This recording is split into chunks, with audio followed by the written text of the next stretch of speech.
Bueno, muy buenas tardes, bienvenidos a todos y muchísimas gracias por acompañarnos el día de hoy. Es un verdadero placer contar con su presencia en este espacio de aprendizaje, reflexión y colaboración.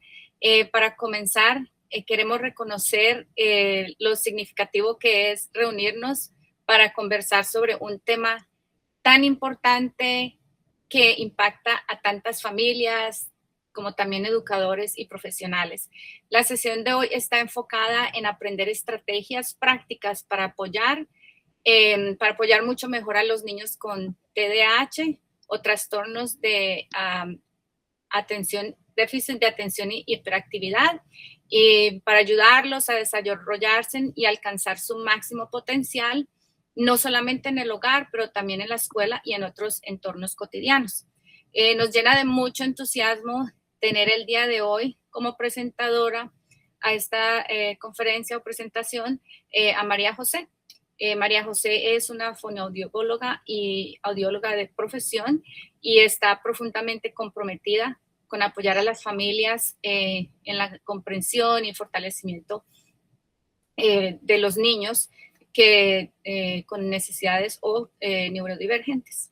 Y a través de esta experiencia nos estará compartiendo herramientas prácticas, conocimientos y estrategias que pueden marcar una verdadera diferencia en la manera en que apoyamos a las familias y a los niños.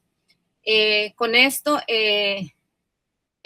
ustedes van a tener la oportunidad no solamente de escucharla a ella, pero también en un rato hacer preguntas.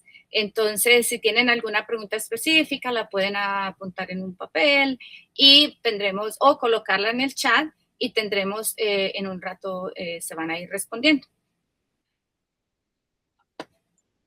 Bueno, antes de proceder y antes de que María José inicie, quisiera compartirles quién soy yo. Yo soy Sandra Duarte, terapeuta ocupacional y fundadora de Missions for Love Beyond Borders.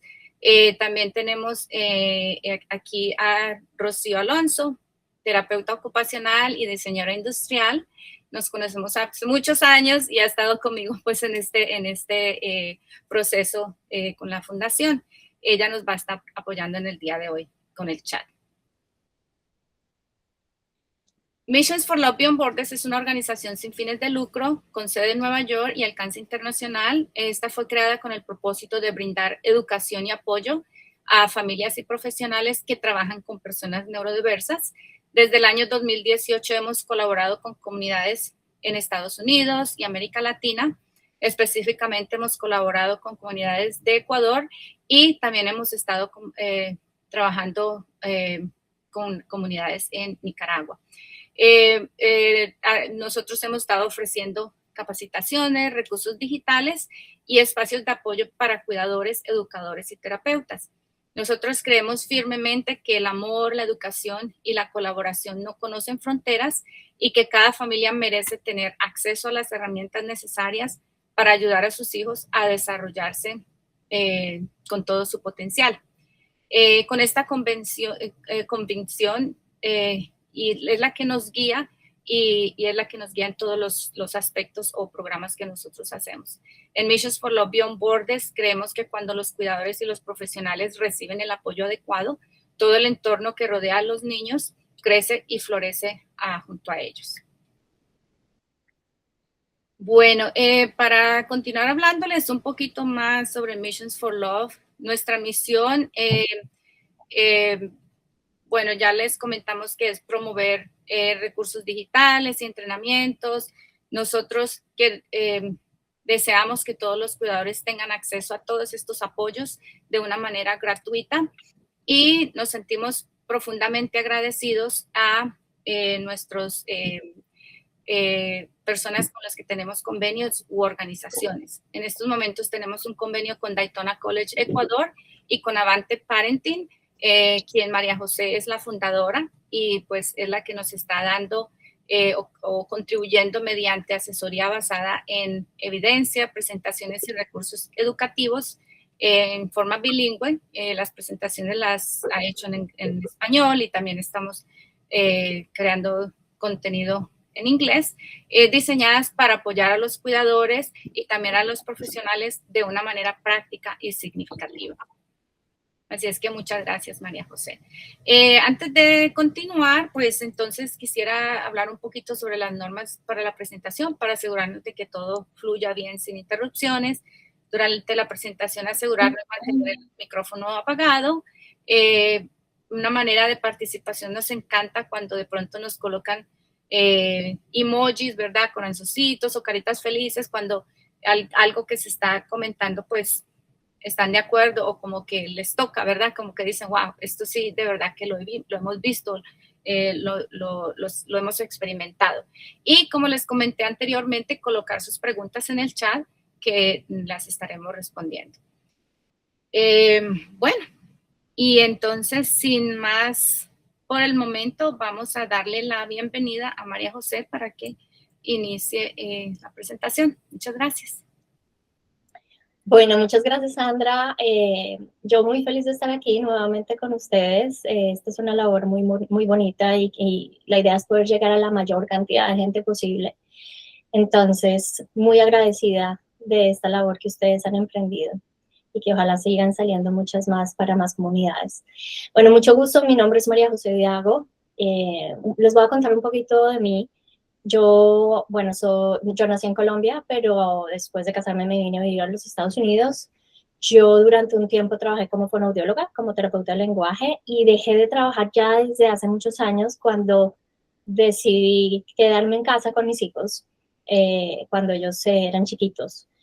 El por qué estoy ahorita haciendo lo que estoy haciendo, en realidad ha sido más por mis hijos que por mi carrera profesional con la que yo venía por cierto camino.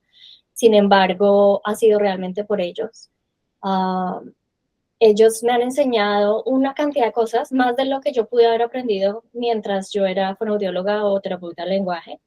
Y esto ha sido un proceso de paciencia y de aprendizaje. Y realmente son ellos más los que me han enseñado a mí más cosas de lo que yo me imaginé. Yo pensé que iba a ser yo más la que iba a enseñar, pero ha sido gracias a ellos que yo empecé este proceso. Me encontré con dos criaturas con unos corazones y unos cerebros hermosamente complejos, como digo yo, de mis hijos. Son sumamente brillantes, tienen unas fortalezas y también tienen sus dificultades. Y durante muchos años, yo podría decir mínimo 11 años en lo que tiene que ver mi camino como mamá. He estado tratando de saber y aprender más, lo que más pueda, cómo apoyar a mis hijos, a ambos en sus distintas fortalezas y debilidades. Y llegó un momento en el que me vi participando en muchos webinarios y muchas presentaciones, tratando de recoger la mayor cantidad de información y herramientas, porque lo que yo sabía no estaba siendo suficiente y creía que realmente necesitaba muchas más estrategias y herramientas para poder apoyar a mis hijos.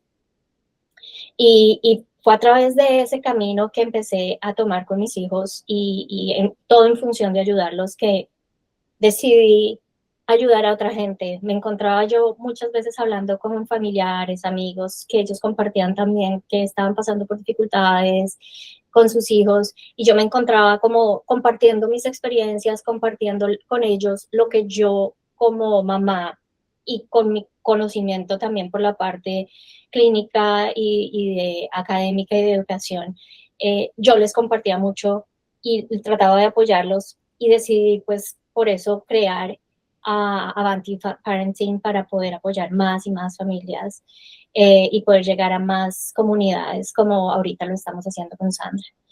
Entonces esto es un poquito sobre mí para que tengan una idea de cuál ha sido mi camino. Y pues yo soy una fiel convencida que no hay nadie mejor que los papás en ser los que apoyan, son los que más herramientas pueden de verdad tener al aprenderlas, al buscarlas y al recibirlas. Son las mejores personas que nuestros hijos pueden tener, son sus papás, porque no es solamente paciencia, sino las herramientas que nosotros tenemos es lo que nos va a llevar. Pero nosotros como papás contamos con algo que de pronto otras personas como profesionales no lo tienen de primera base, y es el amor que nosotros tenemos hacia nuestros hijos y nuestras mejores intenciones. Entonces, esa mezcla entre el amor, la paciencia y en busca de todas esas herramientas que nos puedan ayudar, nos van a facilitar el proceso para hacer la vida de nuestros hijos en su forma de crecimiento lo menos difícil posible. Va a ser difícil, como a todos, pero nosotros al saber más estrategias y tener las herramientas necesarias, vamos a poder navegar las dificultades que se irán presentando y vamos a irle enseñando a nuestros hijos también cómo navegar esas dificultades que en la vida se van a ir presentando. Entonces, ya eso es un poquito sobre mí y lo que yo realmente pienso sobre el proceso. Y vamos a empezar con, digamos, ya el tema de la presentación. ¿Cuál va a ser mi propósito en realidad? Mi propósito es poder explorar juntos lo que es el TDAH y cómo el TDAH afecta la organización en el día a día de nuestros hijos. Y pues no es solamente una dificultad en nuestros hijos y en la organización de ellos con sus cosas, sino que esa dificultad afecta el bienestar de toda la familia, afecta las relaciones entre las personas de la familia. Y la idea es poder entender un poco toda esta situación con un enfoque mucho más comprensivo y dándole como un poco más, un toque más humano, porque a veces, y me incluyo, muchas veces la tendencia es que esperamos que las cosas a veces se den de forma automática como robot y necesitamos recordarnos a nosotros mismos que el proceso de desarrollo y las etapas en que cada persona, desde los niños en adelante, en las edades siguientes, se van a dar en distintos momentos, en distintas fases, comparados con otros, cada uno tiene su propio ritmo. Entonces queremos darle un enfoque más comprensivo y más humano a esta condición que llamamos el TDAH. Bueno, vamos a hacer como un detalle sobre lo que vamos a hablar hoy. Quiero ir de los puntos que vamos a tocar hoy. Y es entendiendo el TDAH, es el primero. Vamos a hablar del diagnóstico y el tratamiento. Vamos a mirar cuál es nuestro papel en la historia de nuestros hijos. Vamos a ver cuál es nuestra forma cuál es nuestra tendencia en la crianza, que va a ser la forma de apoyar en estos procesos. Nuestro espacio como familia, como el núcleo familiar. Vamos a mirar también y vamos a hablar sobre la calma y la armonía en la casa, que es un elemento fundamental e indispensable en todo lo que tiene que ver el ambiente en el que los niños con TDAH crecen. Vamos a mirar también y vamos a tener en cuenta algo que a veces no nos detenemos a pensar y es qué sienten ellos, los niños que tienen el TDAH, qué están sintiendo y qué piensan al respecto. Vamos a hablar sobre cuáles son nuestros aliados en la educación de nuestros hijos, también sobre la red de confianza que todos necesitamos en el proceso de criar y educar a nuestros hijos. Y pues vamos a hacer mucho énfasis en lo que es dejar, soltar lo que debería ser para disfrutar lo que es. ¿Listo? Y ya después pues voy a hacer un poco más o ahondar un poco más en lo que yo me refiero con debería ser y disfrutar lo que es. Perfecto. Entonces empecemos con el tema del TDAH. Y la pregunta es, ¿qué es lo primero que ustedes piensan cuando escuchan la palabra de TDAH? ¿Sí? Ahorita no vamos digamos, a compartir sus ideas, pero después podemos, si tienen preguntas, pueden de pronto compartir lo que tenían pensado cuando escuchaban la palabra TDAH a lo que de pronto después de la presentación si hubo algún cambio en cómo pensábamos que era el TDAH. Entonces, lo primero que tenemos que pensar es que no es una falta de ganas, ¿cierto? El cerebro del niño con TDAH funciona de una manera muy distinta desde que nace, ¿sí? Es una característica de su naturaleza. ¿Y por qué queremos hacer énfasis en esto? Porque todavía hoy en día hay personas que creen que el TDAH es un término que se inventaron para poder describir un niño que es difícil, un niño que es el que llaman el que busca problemas todo el tiempo y que es que no quiere hacer las cosas, es que quiere comportarse mal, pero en realidad esto no es falta de ganas, esto es una forma de configuración del cerebro que es muy propia de ese niño y, eh, y no tiene que ver nada con la voluntad. Lo otro que tenemos que tener en cuenta es que viene de familia. Entonces, es genético. Muchas veces el TDAH se hereda, así como el color de ojos, ¿cierto? O la estatura. El proceso es diferente, pero viene siendo lo mismo. Entonces, si hay un niño con déficit de atención e hiperactividad en casa, es muy probable que alguno de los padres o los dos también tengan TDAH. Y aquí esto es algo muy curioso también porque los adultos que a través de conocer a sus hijos y el proceso con sus hijos han venido a entender el por qué ellos mismos experimentan o experimentaron cuando eran chiquitos ciertas cosas muy parecidas a sus hijos. Y estos son adultos que muchas veces son diagnosticados ya en edad adulta, cosa que no es malo y de hecho es bastante bueno que si hay un adulto con déficit de atención diagnosticado tarde, puede recibir el mismo apoyo y el mismo tratamiento para ayudarlo en el día a día, porque igual sigue siendo bastante complejo a veces lidiar con las dificultades que un cerebro con TDAH enfrenta todos los días. Entonces, al tener eso en cuenta, hay familias que han descubierto que los adultos tienen el TDAH también. También tenemos que ver que es algo muy común. Hoy en día escuchamos mucho que mucha gente tiene el TDAH y a veces queda la duda si es que ya es como se volvió de moda decir que todo el mundo tiene TDAH. Y pues esto en realidad, como puede que sí, puede que no, pero por eso es muy importante y eso lo vamos a mirar en la parte del diagnóstico, que es el poder decidir si una persona tiene TDAH, no es algo a la ligera y que implica una evolución muy completa. Entonces, ya cuando uno dice que el niño tiene TDAH, es porque tuvo toda una evaluación sumamente profunda para poder decir eso, no es hacia la ligera. Entonces, en Estados Unidos, más de 10 de cada 100 niños tienen el diagnóstico, ¿sí? Y pues esto digamos que también lo menciono porque uno, cuando tiene su hijo con el TDAH y otras condiciones del neurodesarrollo, se siente íngrimo solo. Uno siente que es el único que tiene un hijo con las dificultades y que está íngrimo solo y que no hay nadie más que está pasando por estas. Y pues eso realmente ahí tiene que ver un poco con lo que es la red de confianza y la comunidad que nos rodea, porque no estamos solos. Los papás con niños con TDAH no estamos solos y hay mucha gente alrededor nuestra que están pasando por las mismas situaciones. Entonces, y como ha mencionado, pues hay muchos adultos que no lo saben y vienen a descubrir con sus hijos.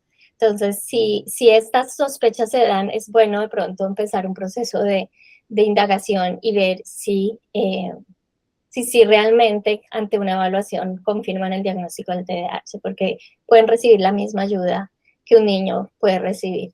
Las ventajas y desventajas, pues, se irán viendo. En el niño tenemos todavía una cantidad de años de desarrollo neuronal, lo cual nos facilita mucho el mejorar habilidades que se ven disminuidas o con dificultad cuando son pequeños. En el adulto, digamos que ya se pasó por todas esas etapas, sin embargo, todavía a esas edades se pueden aplicar o usar estrategias para hacer más fácil los procesos del día a día. Y pues también está, y vamos a hablar de eso en la parte del tratamiento, está la parte farmacológica, la parte de medicación. Pero bueno, eso lo vemos entonces en un minuto. Entonces, cuando ya miramos la parte de que es una realidad que el TDAH existe, ¿sí? No es falta de voluntad, no es el niño problema que simplemente quiere comportarse así, o son excusas para no disciplinar a los niños de la forma en que antes lo hacían. Esto ya, ese concepto, esa idea ya se ha ido eliminando al punto porque los médicos, maestros y psicólogos de todo el mundo ya están de acuerdo que esto es una forma distinta en la forma en que el cerebro se conecta en las partes digamos, los lóbulos y neuronas, sus conexiones vienen siendo diferentes y además hay una producción muy diferente en cantidades de las sustancias químicas en el cerebro, como la dopamina. Y eso lo vamos viendo también con el tiempo que va a ir mejorando. Sin embargo, al ser una cuestión neurológica con la que uno nace, el TDAH no se cura, pero sí, a medida que va creciendo y se va desarrollando, hay muchas posibilidades de aprender estrategias, aprender y reforzar habilidades para hacer menos difícil las situaciones que se presentan en el día a día. Pero no es algo que se cure. Y al contar con el desarrollo normal, vamos a contar con que hay muchas cosas que irán mejorando y van siendo menos difíciles. Habrán otras que serán siempre difíciles, pero para eso están las herramientas y las estrategias que nosotros como papás queremos aprender para enseñarle a nuestros hijos, para que nuestros hijos cuando sean adultos puedan usarlas por ellos mismos. Y pues no es una falta de disciplina, ni mala crianza, ni es un mito, como lo hemos venido diciendo. Tenemos 3 tipos de TDAH. Hay uno que es el tipo inatento, que es el anteriormente conocido como el ADD, del Attention Deficit Disorder. Este es como el niño que es más como disperso, ¿no? Hay otro que es el tipo hiperactivo e impulsivo. Es el niño que uno ve que no se puede quedar quieto. Es como que si le picara todo por todos lados, no se sienta a comer y come tranquilo sentado, sino que se está parando, come de pie, o en el salón de clase no logra quedarse sentado, sino que se tiene que parar y tiene que mover las manos y es el que pica o chuza o, digamos, molesta al de al lado. Son niños que no pueden mantenerse quietos. O está el de la presentación combinada. Es el que presentan los 2 tipos de sintomatología o signos. Si ustedes quisieran un poco más de detalle y en las descripciones de los 3 tipos de TDAH, pues eso los pueden encontrar en el Manual Diagnóstico y Estadístico de los Trastornos Mentales. Eso lo pueden encontrar en internet y pueden ir directamente a la parte del TDAH y pueden profundizar más en lo que es la descripción de cada cosa. Pero básicamente esto es lo que es importante que nosotros sepamos y diferenciemos. Bien, ¿cómo funciona el centro del control de su cerebro? Entonces, aquí lo que tenemos que ver es que el cerebro es donde se encuentran las funciones ejecutivas. Las funciones ejecutivas son ese conjunto de habilidades que ayudan a que nos organicemos, que nos ayudan a planificar y a dirigir nuestro comportamiento y todas nuestras acciones para alcanzar una meta. Si tenemos un objetivo, todos esos procesos que nosotros hacemos se dan en esa parte de las funciones ejecutivas. Y esas se encuentran en proceso de desarrollo desde que nacemos, ¿sí? Lo importante aquí también es que no es solamente organizarnos, planificar y dirigir, sino también esas funciones ejecutivas son las que nos permiten detectar rápidamente cuando estamos desviándonos de camino y nos ayuda a mantenernos en el camino hasta que podamos terminar nuestro trabajo, nuestra tarea, nuestro proyecto. El centro del control del cerebro es el que controla los procesos como la memoria, la atención, el lenguaje, para que podamos tomar decisiones, resolver problemas y completar tareas, entre otras cosas. Estos son muy importantes y eso tiene que ver con las funciones ejecutivas. Yo creo que cuando nosotros éramos chiquitos, creo que nuestros papás nunca escucharon esos términos de funciones ejecutivas. Esto viene siendo unos términos relativamente nuevos, recientes, pero realmente es muy importante entender cuáles son, porque es que ahí es que radica la razón de ser de los comportamientos, las dificultades que se presentan en los niños con el TDAH. Entonces, estas funciones ejecutivas se encuentran en la parte prefrontal, que es ¿cuál? Es esta parte. Del cerebro es esta parte. Y esta es de las últimas áreas del cerebro en madurar. La maduración del cerebro empieza desde atrás hacia adelante. Entonces, estas vienen siendo las últimas. Y quiero que, antes de que pasemos al siguiente párrafo, voy a hacer esta pregunta y quiero que ustedes miren a ver si la respuesta la tenemos, coincide o no con la respuesta real. Ustedes saben hasta qué edad es que se viene a dar completo el desarrollo de esta zona cerebral. Quiero darles unos segundos para que piensen ¿A qué edad se completa el desarrollo de esta zona a nivel cerebral? Unos segunditos para que piensen. ¿Por qué es importante saber esto? Porque de ahí nosotros vamos a poder ajustar nuestras expectativas con nuestros hijos. Bueno. Si alguien quiere dar la respuesta. También, si quieren.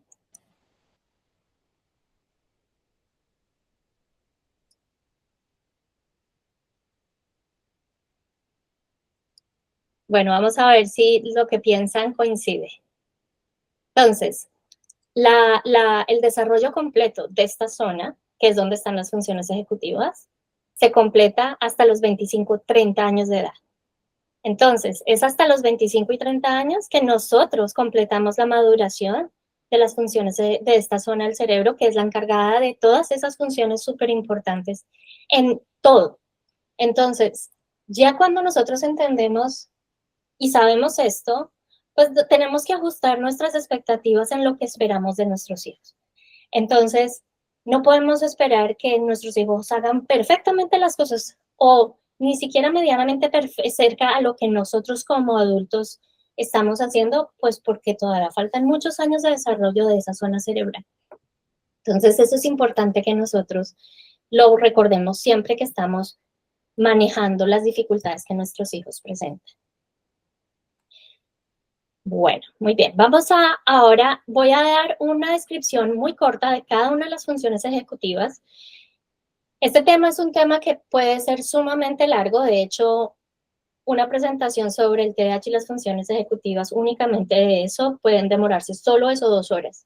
Pero quiero que quede un poco la información de qué son esas funciones ejecutivas y en qué se caracterizan para que podamos entender y podamos ya ver a nuestros hijos o a los niños con los que estamos trabajando con otros ojos y podamos identificar esas funciones que pueden estar fallando y podamos de ahí partir cómo ayudarlos. Entonces, la primera función, bueno, lo primero que queremos decir es que la función ejecutiva es el centro del control mental y la autorregulación. Y muchas veces mucha gente se refiere como al CEO o el director de orquesta del cerebro.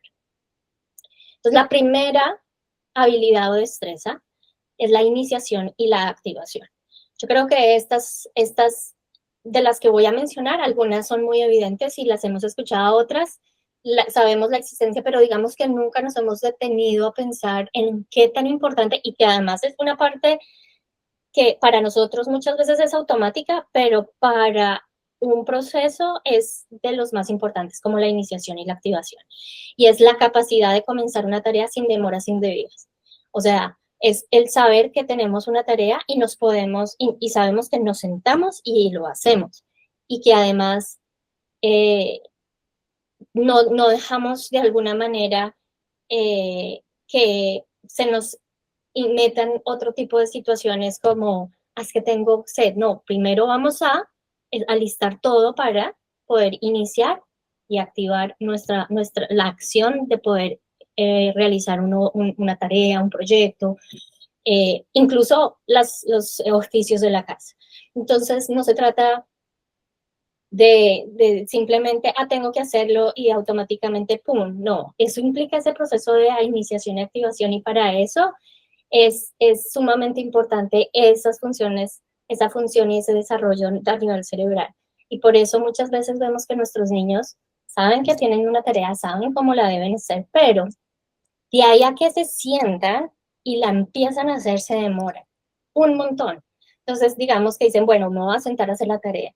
Pero ¿qué pasa? En ese momento se acuerdan que quieren ir a consentir al perro. Entonces van y consienten al perro. O es que tengo sed. Entonces van y se levantan por un vaso de agua. Y empiezan a salir una cantidad de razones por las cuales no se sientan. Pero eso es porque hay una debilidad en esa habilidad, esa destreza no está muy fuerte. Y es importante tenerla en cuenta. Y hay estrategias para poder apoyar a nuestros hijos en esa fase. La otra es la planificación y la organización, y eso es la capacidad que tenemos de dar prioridad y estructura al pensamiento y a las acciones. Entonces, esta parte es sumamente importante porque nosotros con esta habilidad, y es una de las que se ven fallando en nuestros niños con déficit de atención y hiperactividad, es el saber qué es más importante que otro. cuál se demora más que otro. Ese cálculo o esa estimado de cuánto me voy a demorar en esto, qué tan difícil puede ser esto, o saber que esto lo tengo que presentar pasado mañana, pero esto lo tengo que presentar en un mes y esto implica más tiempo. Ese análisis que se hace de lo que hay que hacer y los pasos que hay que seguir implican planificación y organización. Y no es muy fácil, realmente es bastante difícil para nuestros niños. Memoria de trabajo es la siguiente. La memoria de trabajo es la habilidad para almacenar pequeños pedazos de información y después, cuando se necesitan, poder accederlas. Entonces, un ejemplo de esta memoria de trabajo lo voy a dar en un minuto, pero quiero hacer una diferenciación entre qué es la memoria, los distintos tipos de memoria. La memoria de corto plazo es diferente a la memoria de trabajo. La de corto plazo es, por ejemplo, lo que nosotros, es la memoria que usamos para recordar la lista de mercado que tenemos que comprar hoy en la tarde, ¿sí? Esa lista de lo que toca hacer ahí mismo o en unas par de horas.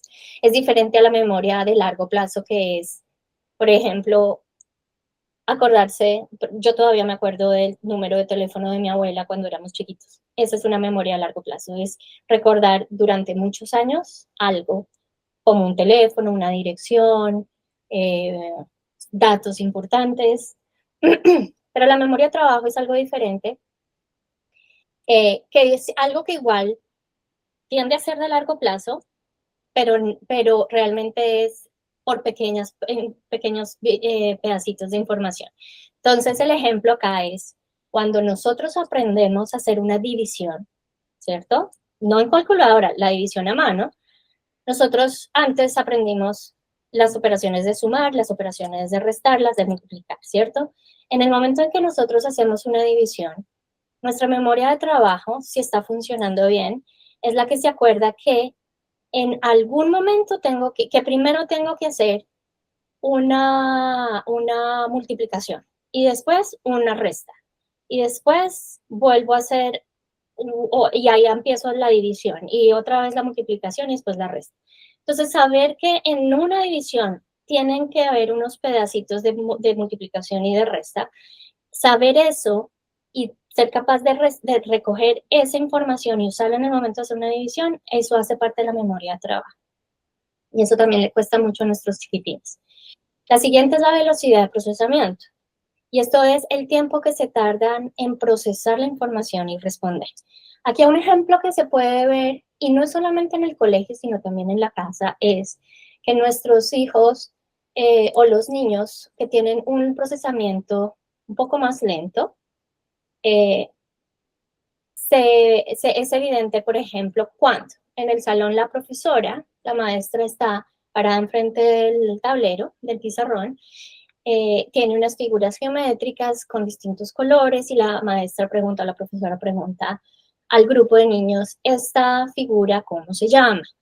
Entonces, en un salón de clases tenemos un grupo de niños que rápidamente, incluso antes que la profesora termine de preguntar, levanta la mano.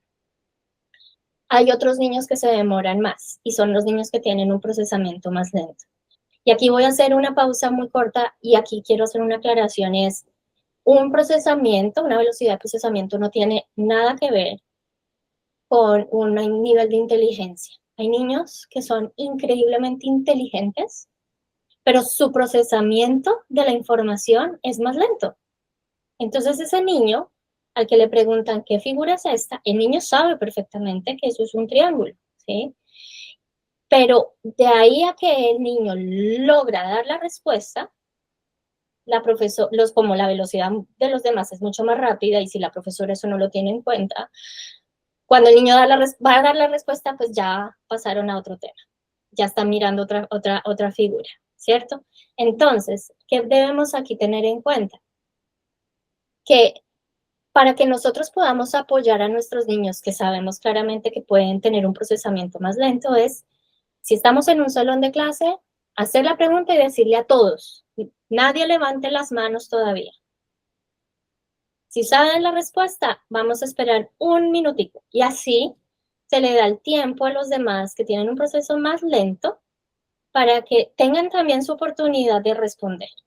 Y si la profesora claramente sabe que hay niños que tienen un procesamiento más lento, de pronto darle la oportunidad que ese niño conteste, ¿sí? Sabiendo que hay otros que tienen la respuesta más rápida, para poder también apoyar un poco ese proceso de seguridad y de autoconfianza y de autoestima.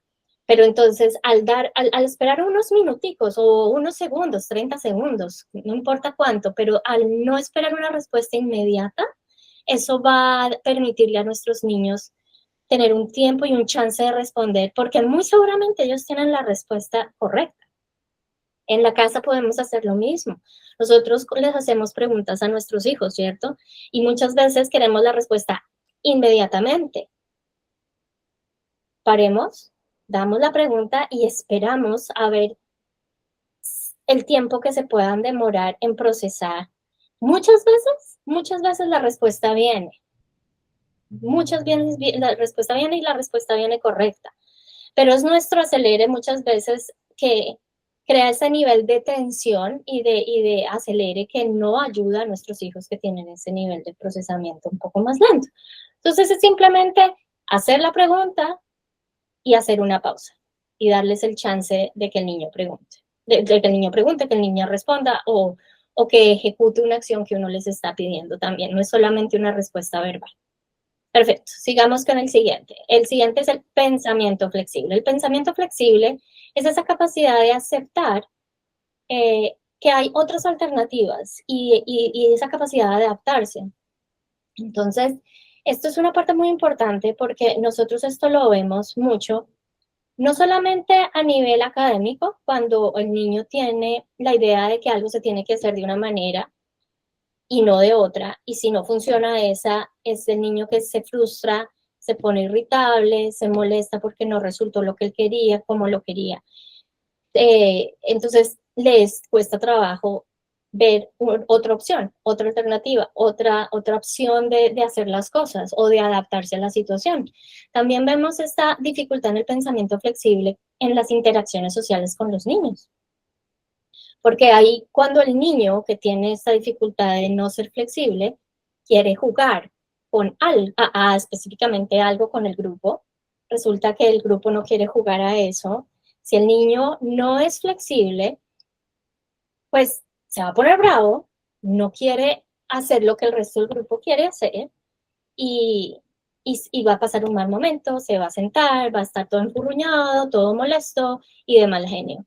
Entonces, el niño que tiene flexibilidad de pensamiento ofrece o, propone un juego, el resto del grupo no quiere o solo algunos quieren, pues tiene esa posibilidad de decir, ok, juguemos primero lo que ustedes juegan y después de pronto jugamos lo que yo quiero. Pero esa flexibilidad no es fácil tenerla. Hay muchos adultos incluso que no tienen un pensamiento flexible y pues uno puede ver la dificultad que tienen los adultos en adaptarse. Y eso es una destreza que se practica, es de practicar y de ensayar y no es algo que automáticamente se da, pero sí requiere de desarrollarse para poder facilitar todo lo que se presenta en el día. Porque no solo a nivel académico, sino también a nivel social. No siempre las cosas se dan como uno quiere, de la forma en que uno quiere, en el momento en que uno quiere.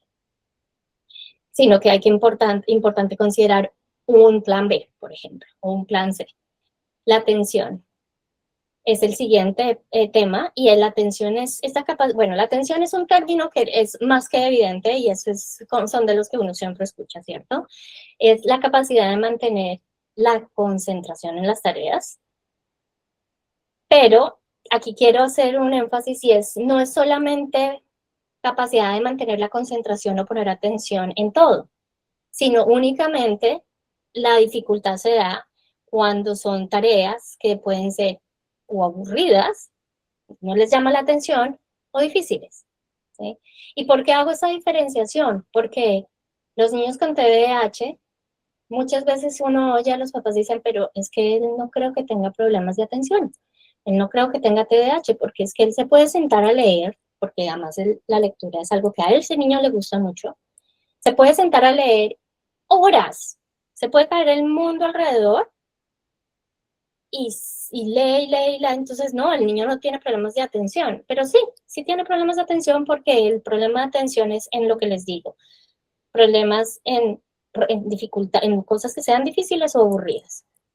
O los niños que les encantan los videojuegos, pueden sentarse en esas pantallas horas y se cae el mundo alrededor, las mamás les hablan, les dicen, no escuchan, están sumamente enfocados, eso se llama la hiperenfoque, están demasiado concentrados.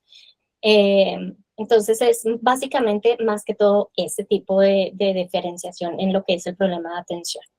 El siguiente es la destreza o la habilidad de autocontrol. El autocontrol se refiere al ese monólogo interno, esa voz interna que nosotros tenemos que ayuda a monitorizar y a regularizar el comportamiento. Es lo que nosotros podemos, lo que nos permite a nosotros entrar a una iglesia y saber que a la iglesia inmediatamente bajamos el volumen y nuestro cuerpo se desacelera, no vamos a estar corriendo, no podemos hablar duro, o en la biblioteca tampoco, pero esa voz interna en nuestros niños con déficit de atención no está tan desarrollada, no es muy fuerte. Entonces, ellos hablan duro en la biblioteca, corren como si estuvieran en el parque, lo mismo en la iglesia, o incluso saben que están respondiendo de forma de pronto grosera, ¿no? De pronto no de la mejor forma, y ese monito, esa vocecita interna, ese monólogo interno no está funcionando muy bien, entonces como que no caen en cuenta que esa no es la forma de contestarle a la mamá, al papá, a la abuelita. La siguiente y la última es la regulación emocional. Esa es una de las más importantes, de hecho, son de las cosas que son más evidentes en los niños con déficit de atención y hiperactividad, y es la desregulación emocional. Y eso se refiere a la posibilidad de manejar la frustración y modular las emociones de forma apropiada. No se trata de no, de reprimir la emoción o lo que el niño siente, pero sí lo ideal es que el niño aprenda a que hay formas de manejar esa emoción, de expresar ese sentimiento que pueda tener ante algo de frustración, de molestia, de enojo, de una forma que sea apropiada. Entonces nuestros chicos tienen una dificultad en esa regulación. ¿Y qué pasa? Cuando son pequeños problemas, ellos lo sienten que es lo más gigante del mundo y con ese problema es lo que hace que sea el peor día de sus vidas. Entonces, al no tener ese entrenamiento, y ese entrenamiento o práctica lo hace junto con sus papás y los profesores, es empezar primero a buscar el niño que esté, digamos, el niño se pone de mal genio y está irritable y está frustrado por algo muy chiquito. En ese momento que el niño está así, pues, en explosión, tratar de razonar con él es perdido. Él no va a escuchar en lo absoluto ninguna razón que uno da. Pero cuando ellos ya se calman, ya uno puede entrar a decir, sí, noté que te pusiste muy de mal genio, validar cómo se sintieron. ¿Por qué? Porque el sentimiento, esa emoción no es mala. O sea, sentirse bravos, molestos, frustrados, es normal. No está mal sentirse así. Entonces, no podemos decir, no debes sentirte así. Hay que reconocer que lo sintió y decir, ¿y por qué te sentiste así? Y así llevar poco a poco con preguntas, cuando el niño está calmado, cuál fue la razón de su enojo. Y poco a poco uno los puede, a través de las mismas preguntas, llevarlo a pensar si eso que pasó es un gran problema o un pequeño problema, ¿cierto? Y ahí los ayuda a uno con ese proceso. Quiero hacer así rápido una diferenciación. Esas funciones que ven ustedes en azul, esas son unas destrezas que son medibles. ¿Qué quiere decir eso? En las evaluaciones que los neuropsicólogos, psicólogos, psiquiatras, los que se encargan de hacer evaluación y diagnóstico del TDAH, estas evaluaciones miden y estas destrezas tienen unos valores numéricos, entonces es medible. Las demás es bajo observación y no tiene como tal un número. Bueno, sigamos al siguiente. Entonces, nosotros hemos escuchado lo que es el iceberg del TDAH. ¿Ustedes lo han escuchado? Y es que se refiere a que el TDAH realmente lo que vemos es solo la puntica del iceberg. Y es lo que vemos es el niño distraído, el niño impulsivo, el niño hiperactivo, el niño desorganizado, el olvidadizo, pero ya nosotros entendiendo qué son las funciones ejecutivas, realmente eso es lo que está debajo. Y como un iceberg, esa es la parte que es más grande, no esa puntita. Entonces, si nosotros entendemos muy bien eso, vamos a poder enfocar nuestro apoyo y nuestra ayuda y nuestra energía en ayudar a nuestros hijos en esas funciones. La diferencia en el desarrollo de las funciones ejecutivas en un niño con TDAH puede llegar a ser hasta de un 30% de diferencia. ¿Qué quiere decir esto? Que si mi hijo tiene déficit de atención e hiperactividad y tiene 10 años cronológicos, o sea, nació y tiene 10 años, no necesariamente a nivel del desarrollo de las funciones ejecutivas tiene 10 años, sino que puede tener 7, 6 años en el desarrollo de las funciones ejecutivas. Entonces aquí es importante tener eso en cuenta porque así nosotros podemos ajustar nuestras expectativas. Y hay ciertas cosas, sobre todo en las funciones ejecutivas, que no podemos ver a nuestros hijos o a nuestro hijo de 10 años como un niño de 10 años y esperar lo que un niño de 10 años hace, sino sabemos que en esto su desarrollo es más de 7 años, 6 años, y temporalmente vamos a bajar nuestras expectativas para apoyarlo y buscar que él vaya aprendiendo esas destrezas y lograr acortar ese espacio entre la edad cronológica y la del desarrollo de funciones ejecutivas. Entonces, eso sí es importante. Lo otro que podemos mencionar es que las dificultades en la autorregulación emocional resulta más complicado para manejar, ¿sí? La frustración, tolerar la espera o recuperarse después de una situación estresante. Aquí vemos que nuestros chicos con esa autorregulación emocional medio floja se molestan muy rápido por todo o por cosas que no realmente son de gran importancia y se demoran en recuperarse. Pero todo eso son destrezas que poco a poco se pueden ir mejorando a través del apoyo de estrategias y demás. Bueno, también necesitamos tener algo en cuenta y es estos chicos, porque es un cerebro que está funcionando diferente, necesitan mayor estimulación. ¿Y por qué también tiene que ver eso? ¿Se acuerdan que yo al comienzo mencioné que hay una producción de sustancias químicas como la dopamina diferente digamos, a los cerebros neurotípicos? Pues eso es lo que pasa. Entonces, el niño con déficit de atención tiene una baja producción de esas sustancias, entonces, o no es la misma proporción que los demás, entonces necesita, por eso el niño necesita como una mayor estimulación. Entonces son los niños que a veces buscan como ese estímulo sensorial, entonces cogen, se mueven, espichan cosas, rompen, cogen el lápiz y juegan, como que su cuerpo todo el tiempo está buscando de tener esa información sensorial, es buscar estimular sus cuerpos, sus manos, se balancean, mueven los pies, mueven las manos. Eso es la necesidad de estar o sea, buscan esa estimulación comparado con los demás, porque no lo están teniendo internamente. Entonces, para eso nosotros podemos pensar en cómo poderlos ayudar. No sé si ustedes han escuchado el término fidgets, pero se usa mucho el término de esos jugueticos de antiestrés. Entonces, aquí es importante tener algo en cuenta y es que hay niños que estas cositas que llaman de antiestrés, ¿no? Hay unas que son de goma, que se espichan, hay unas que son como unos anillitos, ¿no? Eso se llaman los fidgets o los juegos antiestrés. Aquí hay niños que con el solo sentarse en su escritorio, tener esto en la mano y moverlo aquí abajo, digamos, el solo estar moviendo eso les ayuda a que ese cerebro tenga la estimulación que necesita y eso les ayuda a enfocarse y poder escuchar lo que la profesora está diciendo. Pero esto no sirve para todos y esto es algo que uno solo puede saber cuando lo intenta, ¿sí? ¿Y en qué momento esto sirve? Cuando esto no es el elemento de enfoque número uno, o sea, lo que es la atención número uno, sino esto está por debajo y el niño está poniendo atención ahí. No sirve es cuando esto empieza a ser el objetivo número uno o el enfoque número uno, y entonces esto se usa como un juguete y entonces el niño se distrae jugando con esto.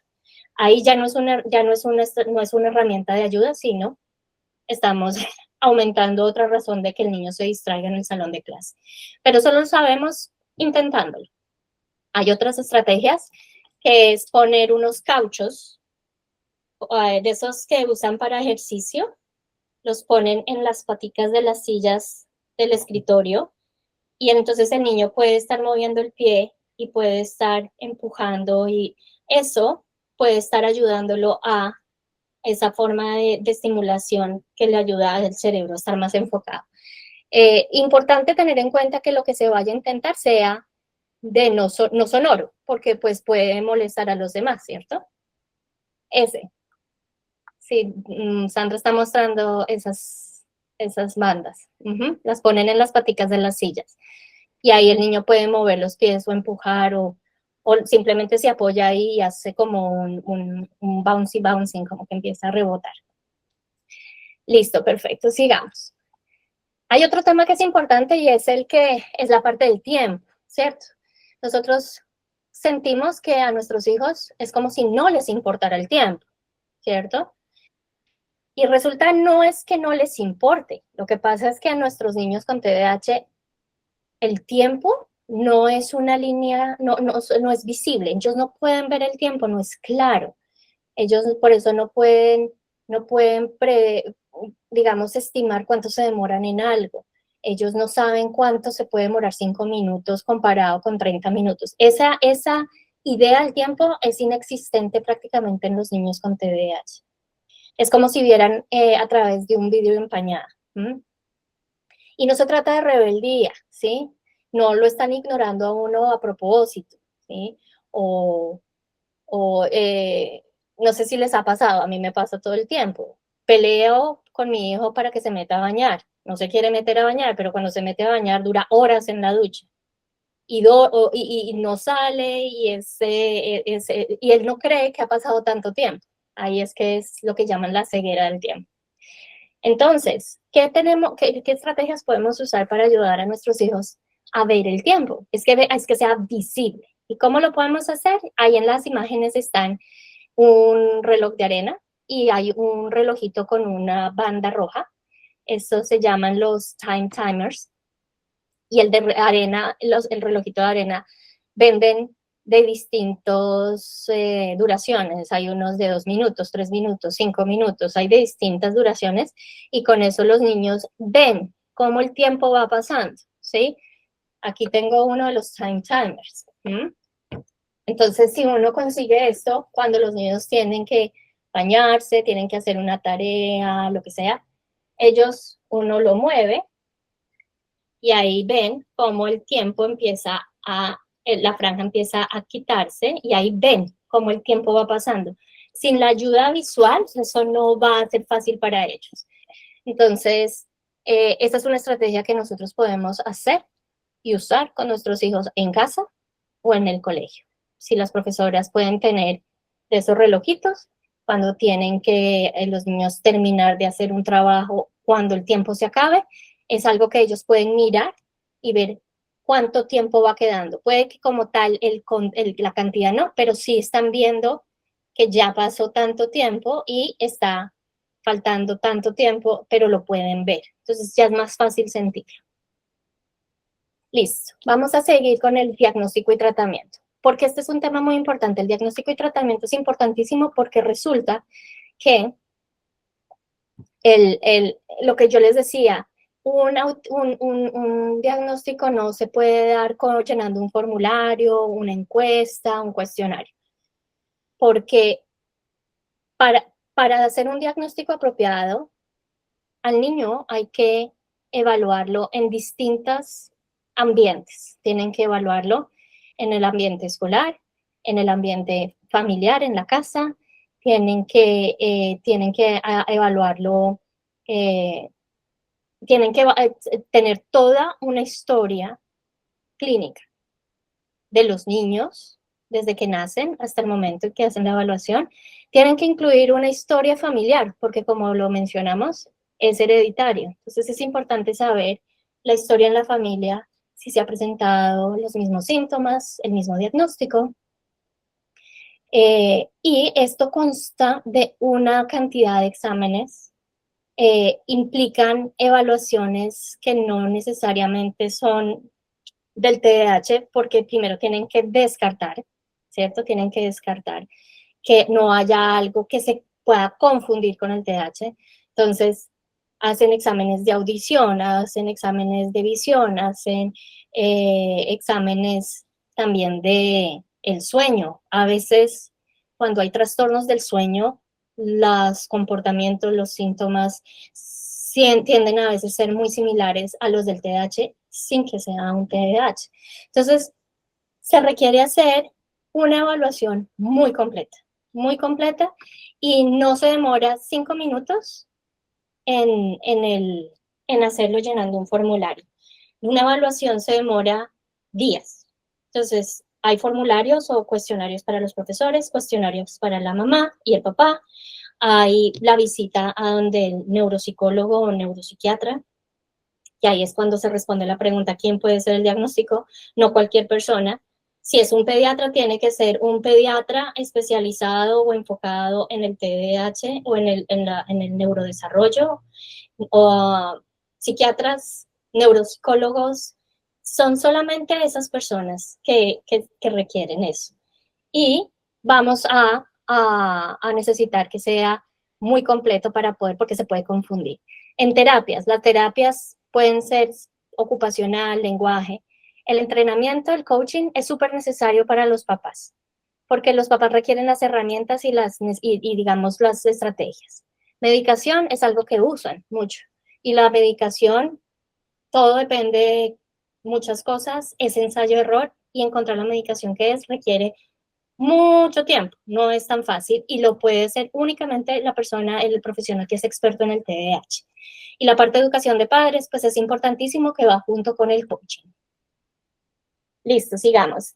Nuestro papel en la historia básicamente es tratar de ver a nuestros hijos como son, es verlos dentro de una perspectiva de discapacidad, reconocer sus fortalezas, tratar de ver el mundo como lo ven ellos, sentir ese amor incondicional, buscar todas las herramientas que que ustedes puedan tener como papás y profesores para ayudarlos. Y ahí es cuando viene el término de criar al hijo que tienes y no al que imaginabas, porque finalmente muchas veces uno soñaba con algo y ya después se encuentra con que mi hijo tiene todas estas dificultades y esa imagen se elimina. No es de desilusión o de decepción, pero sí es ver lo que tienes enfrente y sacarle potencial a eso tan hermoso que tienes, que además tiene mucho para dar. Como decimos, son hermosamente brillantes muchos de esos cerebritos. La forma de apoyo en la crianza es sumamente importante. Aquí voy a ir como rapidito y es que lo que básicamente es, la paciencia es importante, el amor es importante, la lógica es importante cuando uno les explica y las consecuencias son importantes. Sin embargo, no es suficiente con eso, sino primero necesitan herramientas para saber cómo manejar las distintas condiciones. Por eso es importante la educación y el coaching para papás, básicamente. Un ambiente de apoyo y de seguridad para las familias, de la comunidad, del equipo profesional, es sumamente importante. Y la parte en la parte de la crianza que tiene que ver con las consecuencias, es importante tener reglas, es importante tener consecuencias, pero que las consecuencias no sean simplemente por castigar, sino que estén enseñando algo, ¿sí? Y que sean acorde a la edad, acorde a sus habilidades. ¿Podemos seguir? Nuestro espacio en familia es sumamente importante porque la vida y el cerebro de estos chiquitines es sumamente desorganizada. Entonces nosotros en la casa debemos buscar ser lo más organizados posibles y crear un ambiente de mucha calma y crear rutinas claras y consistentes. Y eso les da seguridad y los ayuda poco a poco a estar más enfocados. También necesitan apoyo en las tareas. Al principio debes estar tú ahí al lado y poco a poco, a medida que él va siendo más independiente, puedes irte alejando y finalmente él no necesitará estar tú ahí pendiente todo el tiempo. Y es importante tener los límites claros y predecibles porque eso les da seguridad. Perfecto. Sigamos con buscando la calma y la armonía en la casa. Bueno, aquí es importante varias cosas. Tu relación en la pareja y la vida familiar es importantísimo. Lidiar con las dificultades con nuestros hijos, sea las que sea, afecta por el estrés. Y lo importante aquí es trabajar como un equipo que son papás, con sus mamás, con sus hermanos. Hay que tener en cuenta que los hermanos de los niños que tienen déficit de atención también requieren atención, ¿sí? Porque muchas veces uno está tan enfocado en el niño que tiene dificultades que no le pone atención al que no tiene dificultades. Y ellos necesitan eso también, necesitan esa presencia y por eso es importante dedicarles un rato que sea exclusivo para los niños que no tienen, los hermanos que no tienen el déficit de atención. Y dedicarles tiempos individuales, no solo al que tiene déficit de atención, sino a los demás hermanitos. También es importante, tú como cuidador, tú como mamá, tú como papá, incluso el profesor, cuidarte, ¿sí? Porque si no tienes esa batería llena, si no te estás cuidando, si no estás bien emocionalmente, físicamente, no vas a poder apoyar a tus hijos. Alimentación, ejercicio, sueño es sumamente importante. El bienestar emocional, necesitas hablar con alguien, apoyo psicológico, no tiene nada de malo. Es importante tener con quién hablar porque una persona externa puede ver cosas que uno que está en la mitad de la parte emocional no las está viendo. Y mantener las amistades de intereses, poder seguir tú con tu vida, verte con tus amigos, seguir un poco con tu vida social. Eso les enseña también a los hijos a buscar ese balance en la vida que no es solo colegio o no solo son los hijos, sino también uno puede tener espacio para uno mismo y con sus amistades. El otro punto es, queremos saber y tener en cuenta qué sienten nuestros hijos y qué piensan. Saben qué es lo que, si ellos tienen el TDAH, saben cuáles son las funciones ejecutivas, saben cómo funciona el cerebro o no, cómo se sienten al respecto del diagnóstico, están de acuerdo, están, digamos, al tanto de lo que son los hábitos de cuidado personal, el dormir bien, alimentarse bien, ¿cierto?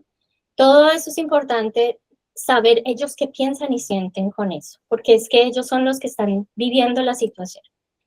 Queremos saber también cuál es su rol en su tratamiento, porque es que hay cosas que al comienzo va a necesitar, pero a medida que crecen no las va a necesitar. Y es importante que él sea partícipe en poder escoger qué le sirve y qué no le sirve, cómo aprenden mejor, ¿sí? A veces hay niños que les es más fácil sentarse a hacer tareas tirados en el piso boca abajo, porque sentarse en un escritorio no lo pueden hacer, aprenden mejor de otras formas. Entonces es importante escucharlos y saber cómo les funcionan las cosas a ellos mejor. Y saber también que ellos tienen derechos y que pueden expresar sus necesidades, saber pedir ayuda en el colegio cuando algo no está claro, cuando no están entendiendo algo, cuando les está costando trabajo algo, que necesitan poder trabajar en el piso, si pueden trabajar en el piso porque eso los ayuda a enfocarse, o sea, que sepan que pueden abogar por ellos mismos y que reconozcan sus talentos e intereses, eso es sumamente importante. Ahora, ¿cuál es el tema de nuestros aliados en la educación? Primero, pues el colegio. Nosotros es importantísimo que tengamos una comunicación permanente con los colegios, con los profesores. Si hay reuniones escolares, tratar de no ir uno solo, sino que va a ir con otra persona, porque uno a veces de papá está emocionalmente involucrado y a veces no está recibiendo y registrando todo. Otra persona, digamos una amiga o un pariente, puede de pronto estar registrando más la información que se está dando. Mantener los registros bien organizados en folders, porque en algún momento muy seguramente adelante van a necesitar todo lo que se ha venido registrando, evaluaciones, reportes. Eso puede ser importante más adelante. Es importante trabajar en equipo con el colegio, ¿sí? Colaborar con los profesores, no en su contra. Hay que tener en cuenta que los profesores muchas veces están haciendo lo mejor que pueden con lo que tienen, en un grupo de gran variabilidad de niños que tienen muchas distintas condiciones, no solo el nuestro que tiene déficit de atención y hiperactividad. Hay que asegurarnos que tengan las acomodaciones apropiadas, entonces si el niño necesita estar sentado en la parte de adelante del salón, cerca del profesor, porque eso le ayuda, que se dé, que no esté cerca de la ventana para evitar distracciones, que tenga alguno de estos fidgets para ayudar a enfocarse, que tenga pausas para moverse, sea, las acomodaciones que puedan servirle a ese niño, que los estén usando en el colegio, y en esos procesos incluir al niño dentro de las reuniones, porque es muy importante lo que él piensa y siente. Un mensaje que es importante para los papás es que tenemos niños con déficit de atención e hiperactividad que tienen un buen rendimiento académico, no les va mal, pero igual necesitan el apoyo, ¿sí? Igual ellos lidian con toda esa parte de regulación emocional, con la parte de pensamiento flexible, como vimos todas las funciones ejecutivas anteriores. Entonces es importante que unas buenas notas no son señal de que el niño no necesita ayuda.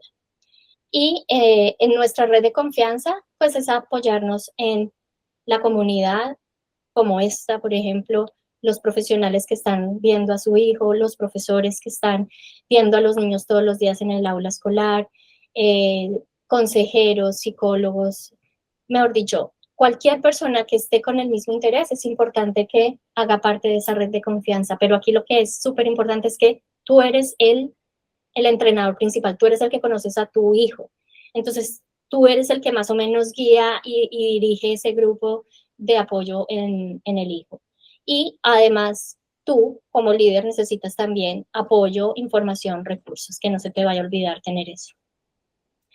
Y pues al final lo que nosotros queremos es tener niños que sean resilientes y seguros de sí mismos. Por eso es un trabajo en equipo, no es de solo uno.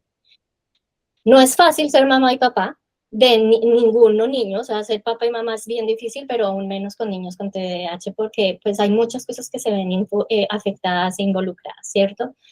Tenemos que preguntarnos en nuestro proceso, ¿estoy apoyando a mi hijo o les estoy resolviendo problemas por él o por ella? ¿Qué límites puedo poner que lo ayuden a crecer y que no solamente sean restrictivos o punitivos? Esa es otra pregunta que papá podemos preguntarnos o hacernos. Y las consecuencias que le damos, ¿les están enseñando las habilidades que están fallando o simplemente es aleatoria? O no es consistente. Entonces es importante que tengamos en cuenta todas esas cositas, ¿no? Y por último, quiero hablar sobre lo que es soltar lo que debería ser para disfrutar lo que es. Y eso ya lo ha mencionado antes. Muchas veces nosotros, cuando tuvimos nuestros hijos, estábamos con una idea, con unas expectativas, con planes. Eso no va a darse, pero sí tenemos muchas otras cosas que no teníamos ni siquiera imaginadas. Entonces, tenemos que confiar en nuestro instinto y en nuestra voz interior, conocer a nuestro hijo, y nosotros somos los que más conocemos a nuestros hijos, ¿cierto? También buscar que nuestro hijo se conoce a sí mismo y poder apoyarlo en su proceso. Y no es fácil, y los cambios no van a ser tan rápidos, pero en la medida en que sigamos en esa consistencia y en ese apoyo, eso va a ir mejorando, eso va a ir cambiando y contamos con un proceso de desarrollo neuronal que va siguiendo, como vimos, hasta los 30 años. Listo, ya estamos por finalizar. Lo siguiente es la rueda de la vida de la crianza. Esta es una rueda que es creada por Cindy Goldrich, ella es una coach muy buena también. Y esto es algo más para los papás que pueden usar. Yo lo tengo ahí con estos títulos, pero ustedes lo pueden llenar con cualquiera de las cosas que creen que es importante en su hogar, en su familia, según lo que son los valores o las cosas que hay que trabajar en su casa, según lo que está pasando dentro de su hogar. Todas las familias pueden necesitar trabajar en distintas cosas. Entonces, con esa ruedita, entonces uno le da una calificación de 1 a 5.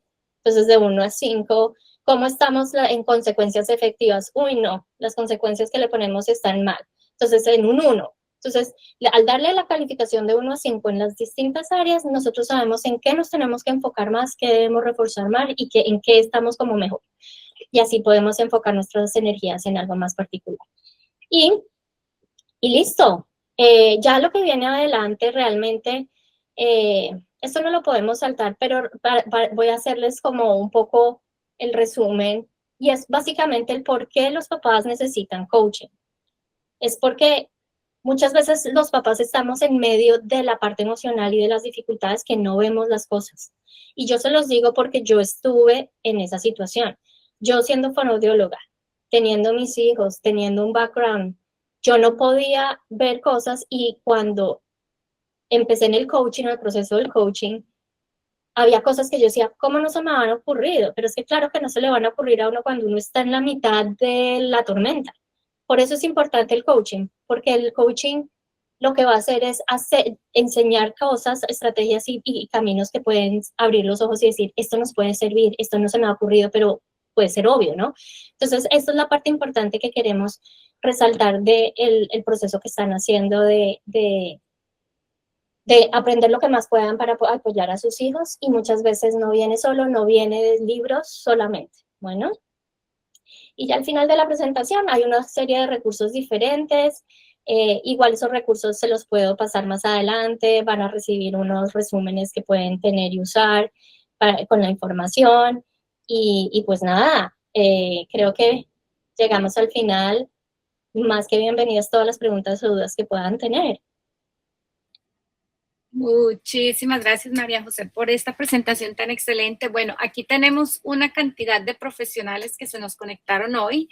Entonces, sabemos que mucha de la información que se impartió es mucho con la perspectiva de el lente de cuidador, ¿verdad? Pero mucha de esta información también es muy relacionada en cómo podemos, como nosotros como educadores, terapeutas, profesores, podemos entonces usar todas estas estrategias y todos estos conceptos para también apoyar a las familias, ¿verdad? Porque en últimas, mucho de esto se generaliza y no solamente se ve en el hogar, pero también se ve en los ámbitos educativos y terapéuticos.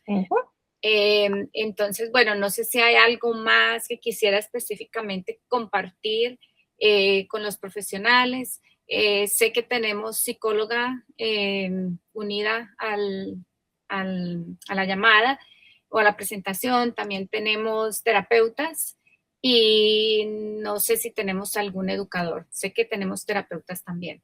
Entonces, si hay algo más que quisiera como brindarles como sugerencia. Sí, claro. Digamos que aquí lo que yo he venido aprendiendo usando los distintos gorros de mamá, de fonoaudióloga, de coach, de profesora, porque también trabajo como profesora sustituta a veces en el distrito donde yo vivo, es que las cosas a veces no son como receta de cocina. Entonces es tratar de trabajar en equipo, porque tanto los papás conocen más a sus hijos, pero los profesionales también tienen estrategias que pueden ser aplicables y pueden ser de gran ayuda en nuestros hijos, en las distintas funciones o destrezas que les están fallando. Dentro de lo que mejor podríamos, es tratar de encontrar un equilibrio, pero al final también es contar con el niño que está pasando por lo que le está pasando. Muchas veces nosotros no tenemos en cuenta lo que el niño piensa y siente. Y esto es algo importante y muy valioso tanto para las familias como para el psicólogo, el ocupacional, el maestro. Es escuchar lo que el niño está percibiendo, sintiendo, qué le sirve y qué no le sirve. Hay muchas cosas que es importante tener en cuenta, es poder saber cuál es la dinámica de las familias. Y yo lo digo porque es que cuando yo estaba al otro lado de la mesa, yo simplemente daba estrategias y esto es lo que hay que hacer y esto es lo que hay que hacer y esto es lo que hay que hacer, pero ya uno del otro lado de la mesa de mamá, eso que hay que hacer no siempre es fácil hacer, ¿sí? No es tan realista. Entonces es importante como buscar las alternativas y usar con lo que en la familia se está dando las herramientas o los recursos que en la familia hay, poder adaptar las cosas de forma en que al niño se le esté dando el apoyo necesario.